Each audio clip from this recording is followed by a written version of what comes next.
फिक्र रियाल, किसी को काल ने मारा, किसी को हाल ने मारा, और मुझे तो फिक्र रियाल ने मारा। হ্যাঁ, কাউকে 2 অক্ষরের এলেম নষ্ট করে দিছে, 2 অক্ষরের এলেম, একটু লেখাপড়া করছে, এখন আর কাউকে মূল্যায়ন করে না। হযরত আনোয়ার শাহ কাশ্মীরি রহমাতুল্লাহ আলাইহি, ওনাকে খাতামুল মুহাদ্দিসিন বলা হয়। সুবহানাল্লাহ। উনি মিশরে গেছিলেন, মিশরের আন্তর্জাতিক লাইব্রেরি, ওখানে দেখলেন একটা কিতাব, কিতাবটা পড়লেন। কিছু পড়ার পরে উনি বুঝলেন যে এই কিতাবটা আমাদের হিন্দুস্তানে নাই, এই কিতাবটা আমাদের হিন্দুস্তানে নিয়ে গেলে আলেম ওলামাদের বড় ফায়দা হবে। ওখানে লাইব্রেরি ওয়ালাদেরকে বললেন যে এইটার একটা কপি আমাকে দেওয়া হোক। তো লাইব্রেরি ওয়ালা বলল, না, এটা তো দেওয়া যাবে না, এই কপি দেওয়ার কোনো অনুমতি নেই। হযরত কাশ্মীর রহমতুল্লাহ বললেন, ঠিক আছে, এই কিতাবটা পূর্ণাঙ্গ পড়ার মতো আমাকে একটু সময় দেওয়া হোক। বলে, আচ্ছা ঠিক আছে, আপনি লাইব্রেরিতে বসেন, যতক্ষণ ইচ্ছা আপনি পড়েন।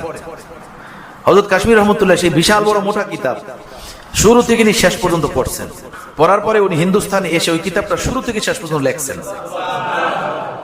লেখে ওইটার পাণ্ডুলিপি পাঠিয়ে দিয়েছেন সেই মিশরে, যে একটু মিলিয়ে দেখেন যে কিতাবটা আমি লিখে পাঠালাম এইটা আর ওখানে যেটার আসল কপি আছে ওইটার ভিতরে কোনো ব্যবধান আছে কিনা। যদি কোনো ব্যবধান ভুল থাকে তো এটা একটু সংশোধন করে দেওয়ার জন্য আবেদন রইল। হযরত কাশ্মীর রহমতুল্লাহ আলাইহি এটা লিখে পাঠালে ওনরা দেখি হয়রান যে কোথাও কোনো জের জবর নক্তার কোনো ব্যবধান নেই। এটা কিভাবে সম্ভব? মাত্র একবার উনি পড়ছেন এই কিতাবটা। কথা বুঝতেছেন? আল্লাহ ওনাকে এরকমের কুওয়াতে হাফেজা এবং দিমাগ দান করছিলেন। আলহামদুলিল্লাহ, আলহামদুলিল্লাহি ওয়া কাফা ওয়া সালামুন আলা ইবাদিহিল্লাযীনা ইসতাফা। আম্মা বা'দ, ফাআউযু বিল্লাহি মিনাশ শাইতানির রাজীম। বিসমিল্লাহির রহমানির রহিম।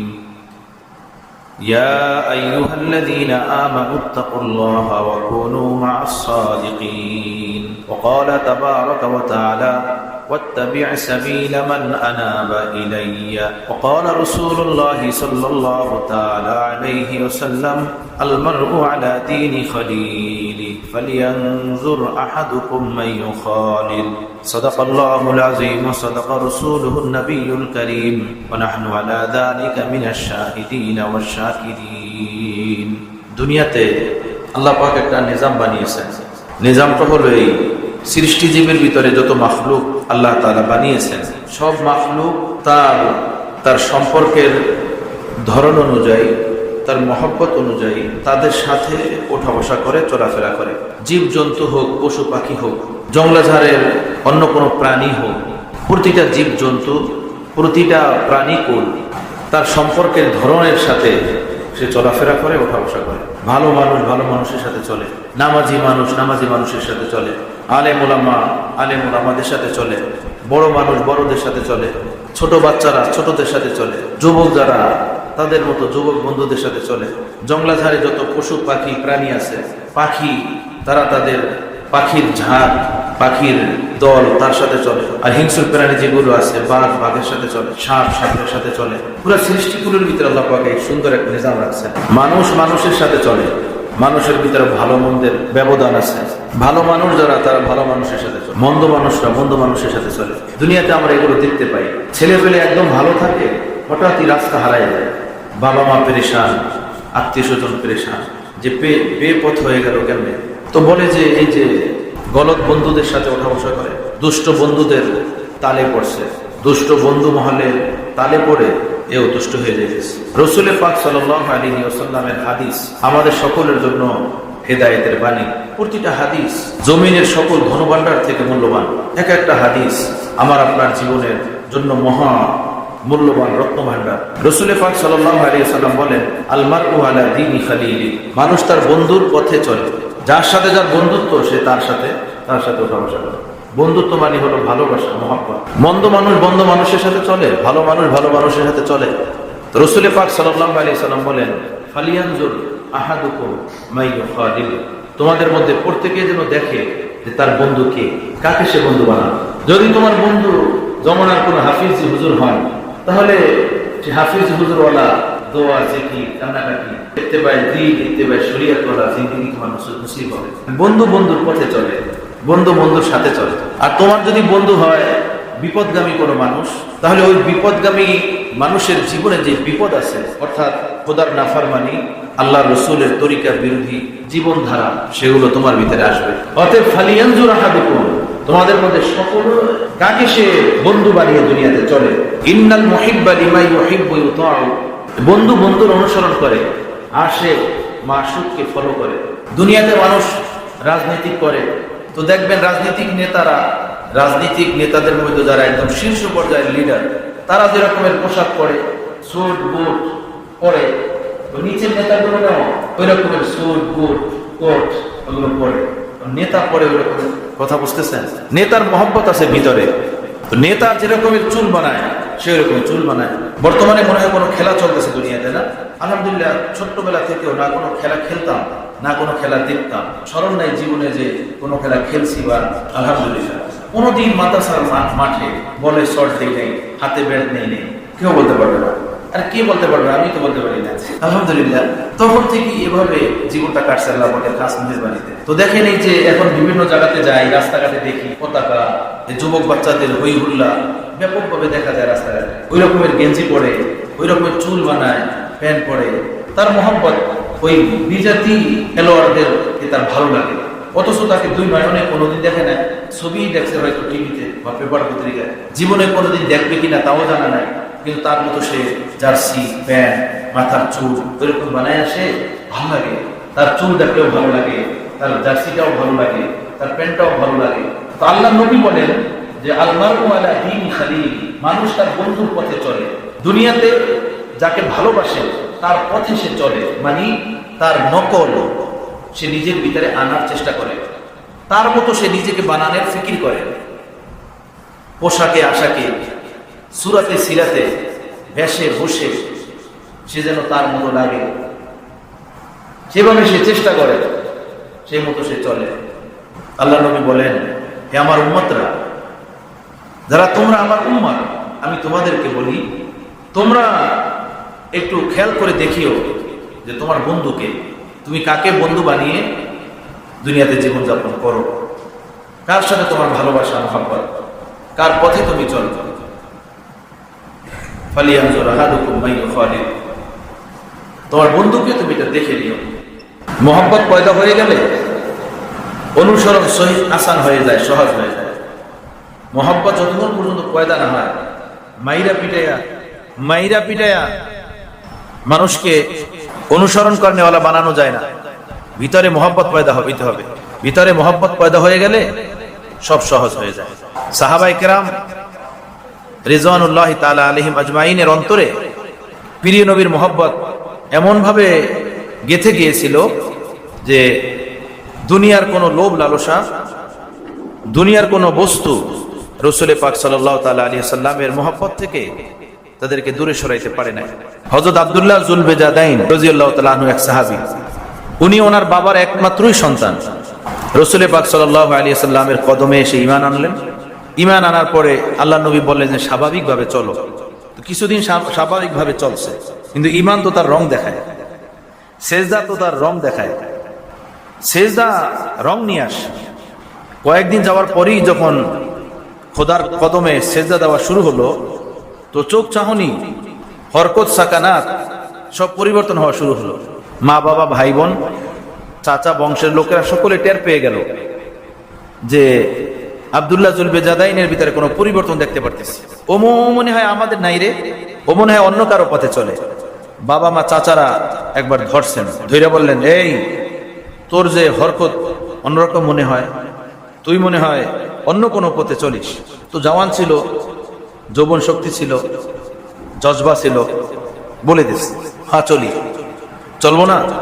যেটা ভালো লাগে সেই পথেই তো চলবো, যেটা সঠিক পথ সেই পথেই তো হাঁটবো। এত বড় আসপর্দা, বাবা মার সামনে এত বড় কথা দিছে, ধরে কঠিন ভাবে মায়ের একদিন, 2 দিন, 3 দিন সকাল সন্ধ্যা মাইট দেয়, বকাঝকা করে, ঘর থেকে বের করে দেয়, কোনো আসর পড়ে না। সে নামাজ পড়ে, আল্লাহ নবীর দুয়ারে আসে। পরিশেষে চাচারা বড় শক্ত হলেন। চাচারা শক্ত হয়ে বললেন, রাস্তা 2টা, হয়তো তুমি তোমার নবীর রাস্তায় হাঁটবে অথবা আমাদের সাথে থাকবে। আমাদের সাথে থাকলে ওই পথে হাঁটতে পারবে না, আর ওই পথে হাঁটলে আমাদের সাথে চিরতরে সম্পর্ক ছিন্ন করতে হবে। কোনটা রাজি? হযরত আব্দুল্লাহ যুলবেজাদাইন রাদিয়াল্লাহু তাআলা আনহু বললেন, তোমাদেরকে ছাড়তে রাজি, আর তোমাদেরকে অনায়াসে ছেড়ে দিব, কিন্তু পীরে রসুলকে ছাড়তে পারবো না, পীরে রসুলকে ছাড়বো না। কি এত বড় কথা! মেরে রক্তাক্ত করে দিয়েছেন, একদম বাড়ির উঠানে ফেলে এমন ভাবে পিটিয়েছেন, চাচারা পিঠে একদম রক্তাক্ত করে দিয়েছেন, মেরেই ফেলবেন, একদম মরেই যাবেন। মা ধরে বাঁচাইলেন, কিন্তু চাচারা বলছে যে ঠিক আছে, জানে ভিক্ষা দিলাম, কিন্তু এই বাড়িতে আর কোনোদিন আসতে পারবে না। আব্দুল্লাহ জুলবিজাদাইন বলছেন ঠিক আছে, আসবো না কখনো, এই বাড়িতে আর কখনো পা দিব না, এখান থেকে চলে যাব, কিন্তু এমনি ছাড়বো না। উলঙ্গ করে বের করে দিছে বাড়ি থেকে। তো হযরত আব্দুল্লাহ জুলবিজাদাইন রাদিয়াল্লাহু তাআলা আনহু যখন এই উলঙ্গ অবস্থায়, বস্ত্রহীন অবস্থাতে যখন বের হয়ে যাচ্ছিলেন, তখন মা আর বরদাস্ত করতে পারতেছিলেন না। মা নিজের একটা ওড়না অথবা চাদর এটা ফিকে দিয়েছিলেন, বলছিলেন এইটা নিয়ে যা, এইটা দিয়ে তুই তোর সতর ঢাক। হযরত আব্দুল্লাহ জুলবিজাদাইন বলা হয় দুই টুকরাওয়ালা, চাদরের দুই টুকরাওয়ালা। উনি ওই চাদরটাকে দুইটা টুকরা করে একটা কোমরের ভিতরে বাঁধছেন, আর একটা গায়ের ভিতরে দিয়েছেন, আর রক্তমাখা দেহ নিয়ে ওই বাড়ি থেকে সন্ধ্যার সময় ওনাকে বের করে দিয়েছেন। সারা রাত্র হাঁটছেন, হাঁটতে হাঁটতে হাঁটতে হাঁটতে সারা রাত্র রাস্তা অতিক্রম করে ফজরের নামাজের সময় এসে মদিনায় পড়ছেন। আল্লাহ নবী সাল্লাল্লাহু আলাইহি সাল্লাম ফজরের নামাজ পড়িয়ে সাহাবাদেরকে নিয়ে বসেছিলেন মসজিদে নববীতে। ওই সময় হযরত আব্দুল্লাহ জুলবিজাদাইন রাদিয়াল্লাহু তাআলা আনহু মসজিদে নববীতে ঢুকছেন, আল্লাহ নবীর সামনে গিয়ে দাঁড়াইছেন। দেখে আল্লাহ নবীর চক্ষুদ্বয় নয়ন জলে ভরে গেছে। প্রিয় নবী সাল্লাল্লাহু আলাইহি সাল্লামকে দেখে আবেগের সাথে দৌড়ে এসে আল্লাহ নবীর কদমে পড়ছেন। আল্লাহ নবী বুকে জড়াইয়া নিলেন, বলেন আব্দুল্লাহ, সবই বুঝতে পারছি তোমার কি হয়েছে, কি হয়েছে সবই বুঝতে পারছি। আল্লাহ নবী সান্ত্বনা দিতেছেন, আর আব্দুল্লাহ জুলবিজাদাইন বলছেন, ইয়া রাসূলুল্লাহ, আপনি যে আপনার দুইটা কদমে আমাকে আশ্রয় দিয়েছেন, এটাই আমার সবচেয়ে বড় পাওয়া, সবচেয়ে বড় সুখ, সবচেয়ে বড় শান্তি, সবচেয়ে বড় আরাম। আমি আমার সব দুঃখ কষ্ট ভুলে গেছি যে আপনি আমাকে আপনার দুইটা কদমে আশ্রয় দিয়েছেন, জায়গা দিয়েছেন। রাসূল পাক সাল্লাল্লাহু আলাইহি সাল্লাম অনেক আদর দিলেন, মায়া দিলেন, মহব্বত দিলেন। আর মসজিদে নববীতে প্রিয় রাসূল সাল্লাল্লাহু আলাইহি ওয়াসাল্লামের যে হুজরা মোবারক, হযরত আয়েশা সিদ্দিকার যে কামরাতে প্রিয় নবী থাকতেন, আজকে যেখানে প্রিয় রাসূল সাল্লাল্লাহু আলাইহি সাল্লামের রওজায়ে আতহার, এই রওজায়ে আতহারের সাথে যে একদম পূর্ব দিকে বাবে জিবরাইলের সাথে আসহাবে সুফফার যে চবুতরা, যেখানে ওই গরিব, অসহায়, দুঃখী সাহাবায়ে কেরামরা মসজিদে নববীর ভিতরে বসে থাকতেন, আর আল্লাহ নবী তাদেরকে কোরআন, দ্বীন, ঈমান এগুলো শিক্ষা দিতেন। আল্লাহ নবী বললেন, আব্দুল্লাহ, তুমি এখানে থাকবে আমার ঘরের সামনে, যাও আসহাবে সুফফা যে সাহাবারা, তাদের সাথেই তোমার ঠিকানা, তুমি এখানেই থাকবে।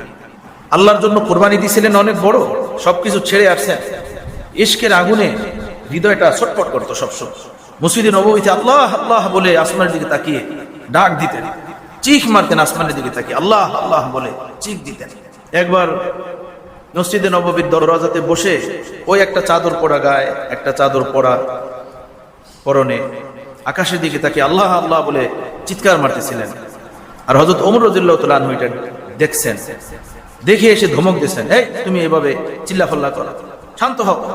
আল্লাহ নবী শুনছেন আব্দুল্লাহ জুলবিজাদাইনকে হযরত ওমর রাদিয়াল্লাহু তাআলা আনহু রাগ করতেছেন। হযরত ওমরকে ডাক দিয়ে বললেন, প্রিয় রাসূল সাল্লাল্লাহু আলাইহি সাল্লাম, ওমর, আব্দুল্লাহ জুলবিজাদাইনকে ছেড়ে দাও, ওর কোরবানি আল্লাহর জন্য এমন যেটা দৃষ্টান্ত দেওয়া যাবে না। আর ওর অন্তরাত্মার গভীরে আল্লাহর ইশকের এমন তুফান ঢুকছে যে ওই এই দুনিয়া থেকেও ওই এই দুনিয়াতে না, দুনিয়াতে থেকেও এই দুনিয়াতে না, ওরে ওর নিজ অবস্থার উপরে ছেড়ে দাও। ও যেভাবে কান্নাকাটি চিল্লাফাল্লা আল্লাহর জন্য করে, এভাবেই ওকে। এরপরে হযরত ওমর রাদিয়াল্লাহু তাআলা আনহু হযরত আব্দুল্লাহ জুলবিজাদাইনকে হামেশা বড় আদর করতেন, বড় মহব্বত করতেন, শ্রদ্ধা নজরে দেখতেন, মহব্বত করতেন।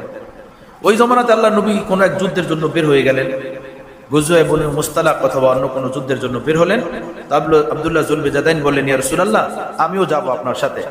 হযরত আব্দুল্লাহ জুলবিজাদাইনকে প্রিয় রাসূল সাল্লাল্লাহু আলাইহি সাল্লাম সাথে নিয়ে গেছেন। রাস্তায় তার জ্বর হয়েছে, কঠিন কঠিন জ্বর। জ্বর হয়ে একদম মুমূর্ষু অবস্থায় উনি সাহাবাদেরকে বললেন, প্রিয় রাসূলকে ডাকো, আমি প্রিয় রসুলকে দেখতে চাই। সাহাবায়ে কেরাম প্রিয় রসুলকে গিয়ে খবর দিলেন, ইয়া রাসূলুল্লাহ, আব্দুল্লাহ যুলবিজাদাইন আপনাকে দেখতে চায়, তার অবস্থা বড়ই নাজুক। প্রিয় নবী ছুটে আসছেন কাছে, এসে দেখেন যে আব্দুল্লাহ যুলবিজাদাইনের একদম জান বের হয়ে যাওয়ার উপক্রম। আল্লাহ নবী সাথে সাথে বসে গেছেন তাকে কোলে নিয়ে। মাথা প্রিয় নবী সাল্লাল্লাহু আলাইহি সাল্লাম নিজের কোলে মাথা নিয়ে আব্দুল্লাহ যুলবিজাদাইনকে নিয়ে বসে গেছেন। আর আব্দুল্লাহ যুলবিজাদাইন প্রিয় রাসূল সাল্লাল্লাহু আলাইহি সাল্লামের কদমেই তার নিজের শেষ জীবনের শেষ নিঃশ্বাস ত্যাগ করছেন এবং আল্লাহর প্রিয় হয়ে গেছেন। আল্লাহ নবী সাহাবায়ে কেরামদেরকে ডেকে বললেন, তোমরা জলদি জলদি আব্দুল্লাহ যুলবিজাদাইনের কাফন দাফনের ব্যবস্থা করো, ওকে জলদি জলদি গোসল দাও, কাফন পরাও। আর নিজের কামদা থেকে চাদর নামাইয়া দিলেন এবং বললেন, আমার এই চাদরটা আব্দুল্লাহ যুলবিজাদাইনের কাফনের ভিতরে এটা দিয়ে দিও। কাফন পরানো হলো। প্রিয় নবী সাল্লাল্লাহু আলাইহি সাল্লাম নিজে জানাজা পড়ালেন। এরপরে বললেন যে লাশ নিয়ে যাও কবরের কাছে। কবরের কাছে লাশ নিয়ে গেল। আল্লাহ নবী বললেন, আমি নিজে নামবো। আল্লাহ নবী কবরে নেমেছেন আব্দুল্লাহ যুলবিজাদাইনকে নিয়ে। কবরে লাশ রেখে বললেন, আল্লাহ, আব্দুল্লাহ তোমার মহব্বতে, আমার মহব্বতে নিজের সব লোক আপনজন ছেড়ে আমার কদমে এসে আশ্রয় নিছে। ও আজকে আমার কদমেই ওর জীবনের শেষ নিঃশ্বাস ত্যাগ করছে। আমি ওকে মহব্বত করি, তুমি ওকে মহব্বত করো। এই কথা বলে প্রিয় রাসূল সাল্লাল্লাহু আলাইহি সাল্লাম আব্দুল্লাহ যুলবিজাদাইনকে কবরে শোয়া দিলেন। কবরে শোয়া মাটি দিয়ে পরে প্রিয় রাসূল সাহাবায়ে কেরাম যুদ্ধের কাজ সেরে মদিনাতে ফিরে আসছেন, চলে আসছেন। সাহাবায়ে কেরাম আব্দুল্লাহ যুলবিজাদাইনের প্রতি প্রিয় রাসূলের এই ভালোবাসা দেখে হযরত ওমর রাদিয়াল্লাহু তাআলা আনহু মতো সাহাবীরা বড় আক্ষেপ করতেছিলেন, হায় আল্লাহ, এখানে যদি আব্দুল্লাহ যুলবিজাদাইন না হতো আজকে আমি মারা যেতাম। কত ভালো হতো যে আমার শেষ নিঃশ্বাস প্রিয় নবীর কদমে হতো, আর প্রিয় নবীর চাদরে আমি আজকে আমার কাফন পেতাম, আর প্রিয় নবীর দুই হস্তদয়ে আজকে কবরে জায়গা পেতাম। আর প্রিয় নবী এভাবে কবরে রেখে আসমানের দিকে তাকিয়ে কুদরতি হাতে ন্যস্ত করে দিয়েছেন, সুফর্দ করে দিয়েছেন। সেই সৌভাগ্য যদি আমার হতো কতই না ভালো ছিল। আল্লাহ আল্লাহ, আল মারউ আলা দীনি খালিলি ফালিয়ানজুর আহাদুকুম মান ইউখালিল। প্রিয় রাসূল সাল্লাল্লাহু আলাইহি ওয়াসাল্লাম বলেন, মানুষ তার প্রিয় মানুষের পথে চলে দুনিয়াতে। যাকে ভালোবাসে তার মতো সে পোশাক বানায়, তার মতো সে জামা বানায়, প্যান্ট বানায়, তার মতো মাথা চুলের কাটিং করে, তার মতো সে জুতা পরে, তার মতো সে চলে ফেরে, তার মতো ঘর সাজায়, দোকান সাজায়। এটা একটা মহব্বতের দাবি। আল্লাহ নবী বলেন, হে আমার উম্মতরা, আমি তোমাদেরকে বলি, শোনো, তোমরা একটু দেখিও, এই যে দুনিয়াতে চলো, কয়েকদিনের জীবন, কাকে তোমরা বন্ধু বানাইলে, কাকে তোমরা মহব্বত করলে, কার পথে তোমরা চলো, কাকে তোমরা আপন বানিয়ে দুনিয়াতে চলতেছো, এটা খেয়াল রাখিও, এটা দেখিও। এটা এই জন্য যে তুমি যাকে মহব্বত করবে তার জীবনধারা তোমার ভিতরে আসবে। যাকে তুমি ভালোবাসবে তার জীবনধারা তুমি নিজের ভিতরে সহজে আনতে পারবে। যদি তোমার মহব্বত ভালোবাসা হয় আহলুল্লাহ, আল্লাহ পাকের প্রিয় বান্দা, আল্লাহওয়ালা, ওলামা, মাশায়েখ, বুজুর্গান, তো তাদের ভিতরে যে সুন্দর জীবন এটা তোমার ভিতরে আসবে। তোমার যদি ভালোবাসা, সম্পর্ক, মহব্বত হয় নষ্ট মানুষের সাথে, দুষ্ট মানুষের সাথে, দুনিয়াদার মানুষের সাথে, তো তাদের ভিতরে যে নষ্টামি, দুষ্টামি, দুনিয়াবি মহব্বত আছে, তাদের মহব্বতের কারণে তোমার ভিতরে সেই জিনিসগুলো আসবে। এজন্য হামেশা দুনিয়ার পথে চলার জন্য সৎ বন্ধু, নেক বন্ধু, পরহেজগার বন্ধু এগুলো বানিয়ে রাখা চাই। তাদের পথে চলা এটা দিনদার হওয়ার সবচেয়ে আসান ও সহজ রাস্তা। খরবুজা খরবুজা আছে রং পাকাড়তা হয়, একটা কথা আছে। মানুষ মানুষের থেকে ভালো মন্দ স্বভাব গ্রহণ করে, তাই না? পশুর থেকে নেয়, মানুষ থেকে নেয়। মানুষের ভিতরে এই স্বভাব থাকে, আর একজনকে দেখে তার থেকে ভালো মন্দ একটা জিনিস গ্রহণ করে। ভালো মানুষ থেকে ভালো জিনিস নেয়, মন্দ মানুষ থেকে মন্দ জিনিস পায়। এই জন্য ভালো মানুষের সাথে চলা দরকার। ভালো মানুষের সাথে যখন আমরা চলবো, আমাদের জীবনে ভালো জিনিস আসবে, সুন্দর জিনিস আসবে।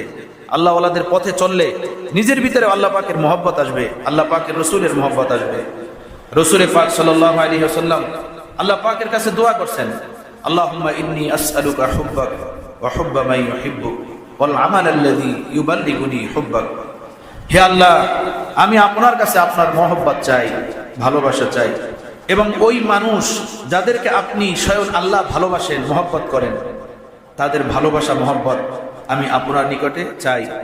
ওয়াল আমাল আল্লাযী ইউবাল্লিগুনি হুব্বাক, এবং আমি আপনার নিকটে আপনার ওই পছন্দনীয় আমল চাই, যে আমল করলে আমি আপনার মোহব্বত পাবো, আপনার ভালোবাসা পাবো, সেই আমল আপনি আমাকে দান করেন।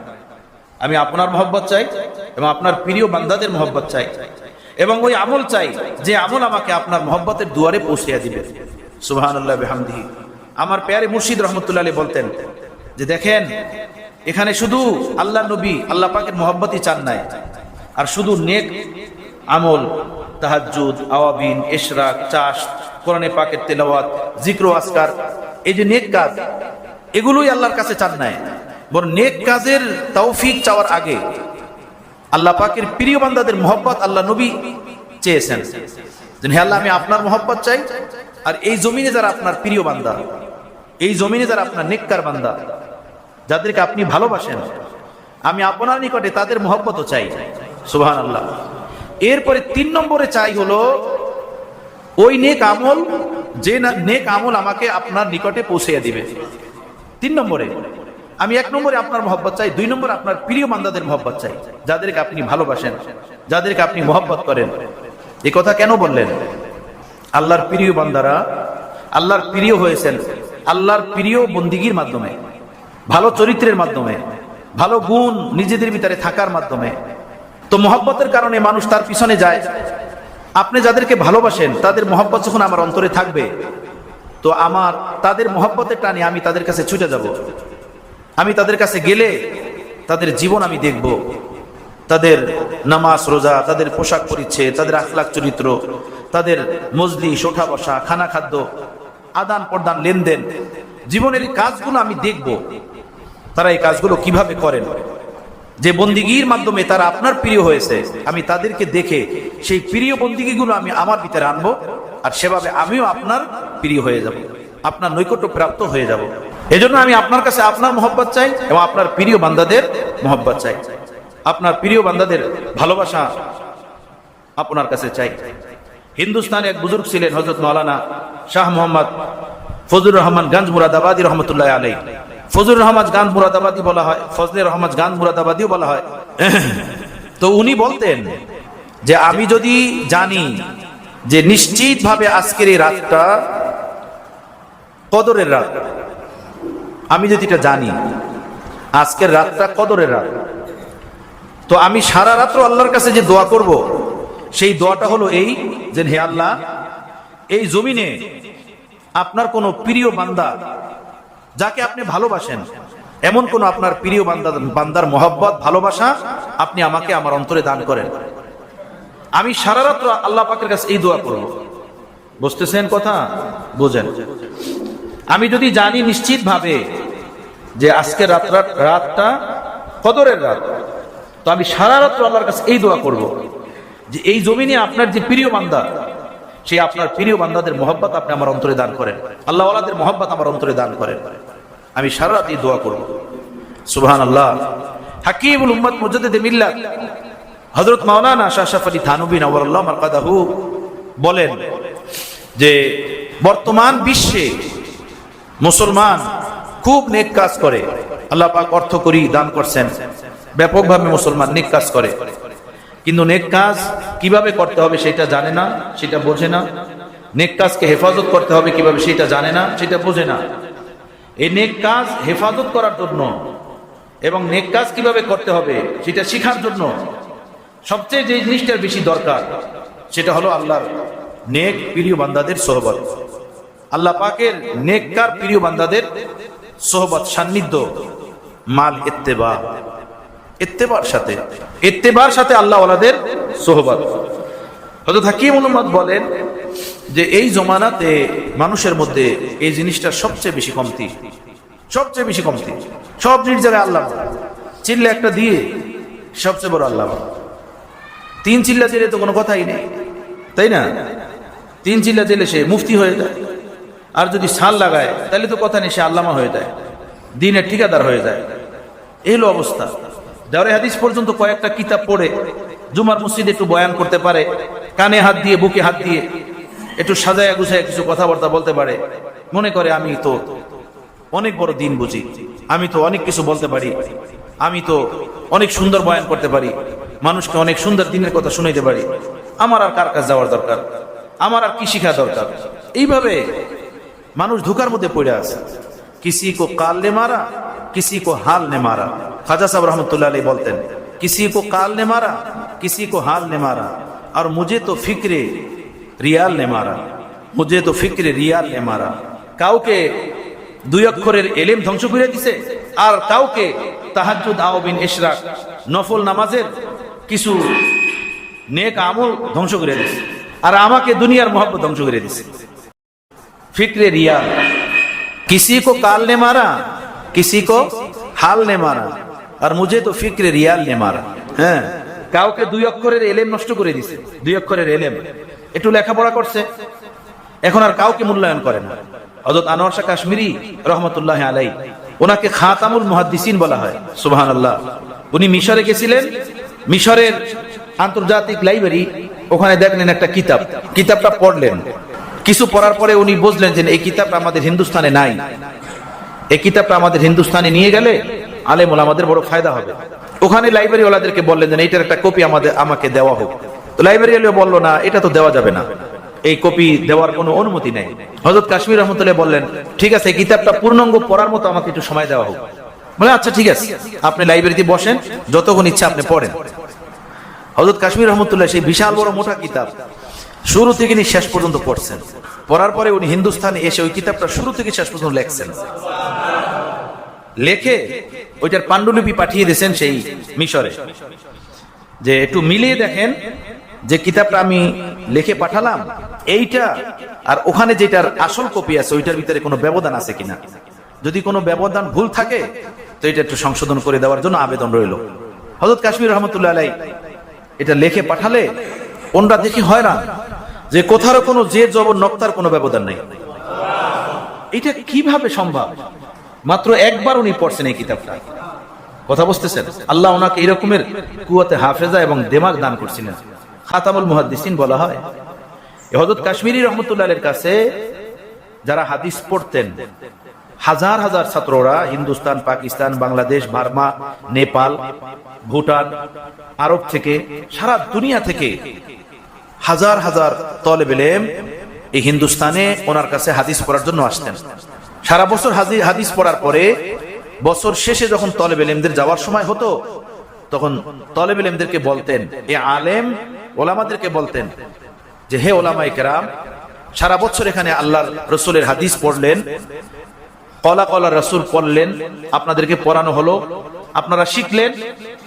এখন এই শিখা জিনিসগুলো নিজের জীবনে আমলে আনার জন্য মেম্বার, মসজিদ, ওয়াজের প্যান্ডেল এগুলোতে ওঠার আগে কোন আল্লাহ ওয়ালার সোহবতে গিয়ে 6 মাস থাকেন, কোন আল্লাহ ওয়ালার কদমে গিয়ে 6 মাস পরে থাকেন। এরপরে মেম্বার, মসজিদ এবং ওয়াজের প্যান্ডেল, সেখানে মানুষকে দিন শেখানোর জন্য যাইয়েন। অন্যথায় আপনাদের ইলমে আর আমলে ব্যবধান থাকবে। মসজিদ, মেম্বার আর ওয়াজের প্যান্ডেলে বক্তৃতা দেওয়ার আগে যদি কোনো আহলুল্লাহর সোহবত না উঠান, তাদের অন্তরাত্মার থেকে আল্লাহ প্রেমের দীক্ষা গ্রহণ না করেন, তো আপনাদের ইলমে আর আমলে ব্যবধান থাকবে, ইলমে আমলে মিল থাকবে না। এজন্য এতদিন পর্যন্ত যা পড়ছেন সেটা কাজে লাগানোর জন্য 6 মাস গিয়ে কোন আহলুল্লাহদের জুতা ঠিক করেন, তাদের কদমে পড়ে থাকেন, তাদের সোহবত উঠান, তাহলে সারা জীবনের এই পড়াটা কাজে লাগবে, কাজে আসবে। বলেন, এই মানুষ যার ব্রেন এবং যার জ্ঞান গরিমার কথা আপনাদেরকে বললাম, মানে একটা ঘটনার দ্বারা আপনারা বুঝতে পারছেন যে এই লোকটা কেমন মানুষ ছিলেন। উনি যে এই কথা বলতেন, উনি কি এটা বুঝতেন না যে হাদিস পড়লো, দাওরা পর্যন্ত পড়লো, এখন তার দ্বীনি খেদমত করা দরকার? সেই দ্বীনি খেদমতের কথা না বলে উনি বললেন, আগে গিয়ে কোনো আহলুল্লাহর সোহবতে 6 মাস থাকেন, কোন আল্লাহ ওয়ালার জুতা ঠিক করেন, অর্থাৎ তার সোহবত উঠান। এটা কেন বললেন? এবং নিয়মিত এটা বলতেন হযরত। বুঝতেছেন? আজকে এই অবস্থা নাই। সেই কথাটাই খাজা সাহেব বলছেন, কিসি কো কাল নে মারা, কাল নে মারা, কিসি কো হাল নে মারা, মুঝে তো ফিক্রে রিয়াল নে মারা। কাউকে 2 অক্ষরের ইলম ধ্বংস করে দিয়েছে। আমি কি কম জানি? আমি কি কম বুঝি? আমি ইফতা পড়ি নাই? আমি দাওরে হাদিস পড়ি নাই?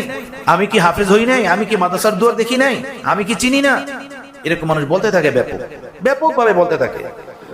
আর এখন কওমি মাদ্রাসার তলেবে ইলমরা ব্যাপকভাবে বুজুর্গান আউলিয়া উল্লাহ নিয়ে সমালোচনা করে, কথাবার্তা বলতে থাকে, নাউজুবিল্লাহি মিন যালিক। দুই অক্ষরের ইলম তাকে বরবাদ করে দিছে, নষ্ট করে দিছে।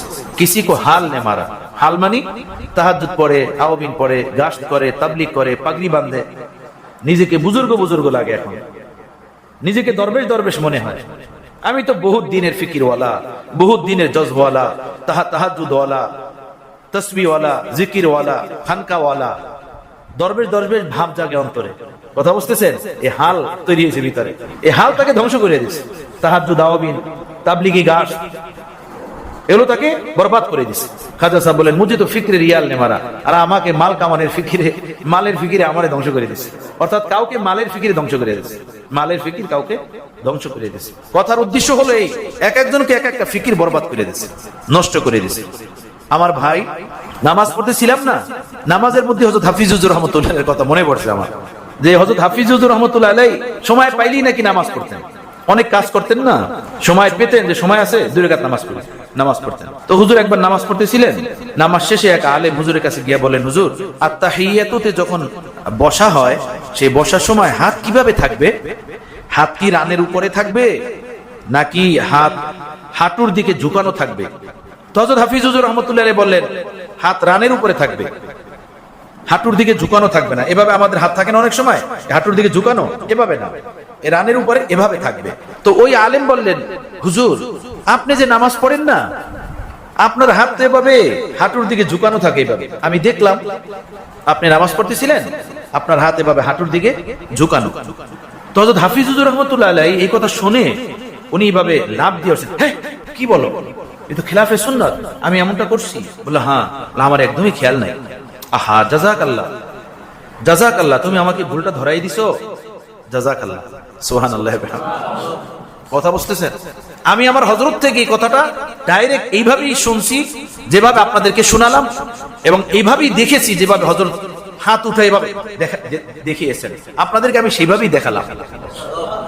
হযরত এভাবে, ইন্না লিল্লাহ, এটা আমি করেছি, ওহো, এটা তো আমার স্মরণ নাই, এটা খেলাফে সুন্নাত, হাত উপরে থাকবে। হযরত এই কথা বলে বললেন, দেখো হাফিজি হুজুরের মতো মানুষেরও ভুল হয়ে যায়, সেই ভুল ধরাই দেওয়ার জন্য লোক দরকার। তুমি কি তার থেকেও বড় হয়ে গেছো? তুমি তার থেকেও বড় দরবেশ বুজুর্গ আল্লাহওয়ালা হয়ে গেছো? তোমার জীবনে কোনো রাহবার দরকার নাই, তোমার সুন্দর একটা জিন্দেগি বানানোর জন্য কোনো পথ প্রদর্শক, কোনো মুরব্বী দরকার নাই। আল মারউ আলা দীনি খালিলি ফালিয়ানজুর আহাদুকুম মান ইউখালিল। আমাদের মাদ্রাসার হেফজখানার একটা ছেলে মাত্র এক পারা শেষ হয়ে দ্বিতীয় পারা হেফজ পড়তেছে, 10 বছর ওর বয়স, হালকা পুলকা একটুখানি ছেলেটার নাম হলো ওমর ফারুক। আমাদের মাদ্রাসাতে সুন্নত তরিকায় নামাজ কিভাবে পড়ানো হয় ওইটা আমরা শিক্ষা দিই না, তা আমি শিক্ষা দিই ম্যাক্সিমাম সময়। তো সেজদায় গেলে কিভাবে সেজদা দিবে সেটা বাচ্চাদেরকে শিক্ষা দিচ্ছি আমরা। তো বলছি যে সেজদার ভিতরে হাত মাটির ভিতরে থাকবে না, মাটির ভিতরে এভাবে লাগানো থাকবে না, হাতের কনুই মাটি থেকে উপরে থাকবে। আসরে নামাজের পরে আমি আমার অফিসে বসা, হেফজখানার এই পিচ্ছি ছেলেটা ওমর ফারুক নাম, অফিসে আসলো, এসে আমার টেবিলের সামনে দাঁড়িয়ে বলল, আমি একটা কথা বলতে পারি? এই মাসখানেক আগের ঘটনা আপনাদেরকে বলতেছি। আমি বললাম, হ্যাঁ বেটা বলো। আমার কাছে আসছে, বলে, আপনি যে আজকে নামাজ পড়লেন, আমি দেখলাম আপনার হাতের কনুই এটা মাটির সাথে লাগানো ছিল। আমি ওর দিকে তাকাই রইলাম, স্ট্রেট আমাকে বলতেছে, আপনি যে নামাজ পড়লেন আমি দেখলাম যে আপনার হাতের কনুই এভাবে মাটির সাথে লাগানো, উপরে না। আপনি তো আমাদেরকে নামাজ শিক্ষা দিলেন যে হাতের কনুই মাটি থেকে উপরে থাকবে। আমি ওরে ধইরা দোয়া দিলাম, বললাম, বাবা মাশাআল্লাহ, জাযাকাল্লাহ, হ্যাঁ তুমি ঠিক বলেছো, হাতের কনুই তো মাটির সাথে থাকবে না, উপরে থাকবে। সুবহানাল্লাহ। আমার এত ভালো লাগছে, ওরে দেখলে আমার একটা স্মরণ হয়। কয়েকদিন আগে মাঠের ভিতরে ও আরেক প্রান্তে ছিল, আমি ওস্তাদের সাথে হাঁটতেছিলাম, পরে আমি ওর এই ঘটনা বললাম, জানো আমাকে কয়েকদিন আগে ভুল ধরাই দিয়েছে, যে আমি হয়তো কোনো নফল নামাজ পড়তেছিলাম বা কোনো কিছু, তো নফল নামাজের ভিতরে যদি এটা সুযোগ থাকে, হাত কনুর সাথে কনুই মাটিতে লাগিয়ে রাখা, নফল নামাজের ভিতরে এই সুযোগ থাকে, কিন্তু ফরজ নামাজ, ওয়াজিব নামাজ, সুন্নাতে মুআক্কাদা নামাজগুলোর ভিতরে এটা করা যাবে না। নফল নামাজ এটা করা যায়, কিন্তু ওই যে শিক্ষা দিছি বাচ্চাকে, ও শিখছে এমন। কথা বুঝতেছেন? বাস, সুবহানাল্লাহ বিহামদিহি। আমার খুব ভালো লাগলো। আমার বাচ্চা মোহাম্মদ 5.5 বছর বয়স, ওকে মাদ্রাসায় ভর্তি করছি। তো সকাল সন্ধ্যার দোয়া হুজুর পড়াইছেন, এটা ওর পরীক্ষা হবে, আমি ওরে পড়াইতেছি। সকাল সন্ধ্যার দোয়া পড়ো, বিসমিল্লাহিল্লাযী, ও পড়তেছে বিসমিল্লাহিল্লাযী লা ইয়াদুররু মা ইসমিহি, লা ইয়াদুররু মা ইসমিহি শাইউন ফিল আরদি ওয়ালা ফিস সামা ওয়া হুয়াস সামিউল আলিম। ও বলতেছে না না, তুমি ভুল পড়তেছো, সামা না সামাই। মুহাম্মদ আমাকে বলতেছে কি পড়লা তুমি, সামা না সামাই?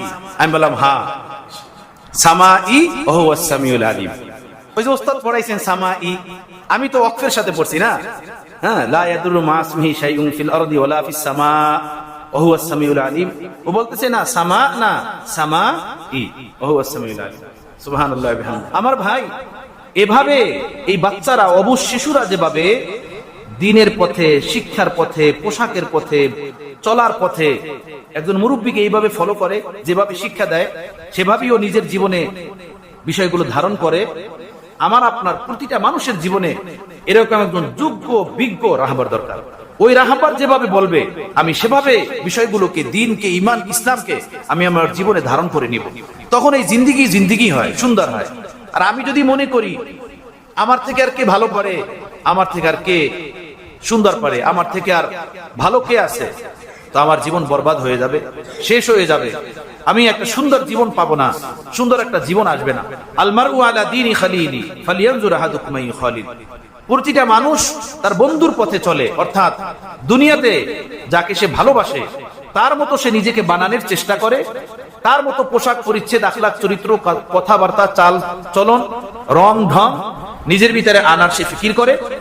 তো আল্লাহ নবী বলেন, হে উম্মত আমার, তোমরা একটু খেয়াল করিয়া দেখিও এই দুনিয়ার জীবনে তুমি কাকে বন্ধু বানালা, তুমি কার রং নিজের ভিতরে আনতেছো, কার মতো নিজেকে সাজাইতেছো, কার মতো নিজের জীবনকে বানাইতেছো, কার পথে তুমি চলতেছো, এটা তুমি একটু ফিকির করে দেখিও, খেয়াল করে দেখিও।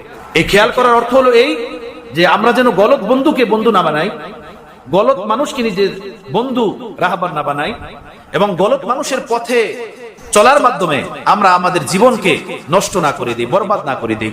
আমরা দ্বীনের পথে যেন ভালো মুরব্বী, ভালো রাহবার, ভালো পথ প্রদর্শক গ্রহণ করি, ধরি, এবং তাদের থেকে নিজের জীবনে সুন্দর দ্বীনি জিন্দেগি হাসিল করি, অর্জন করি।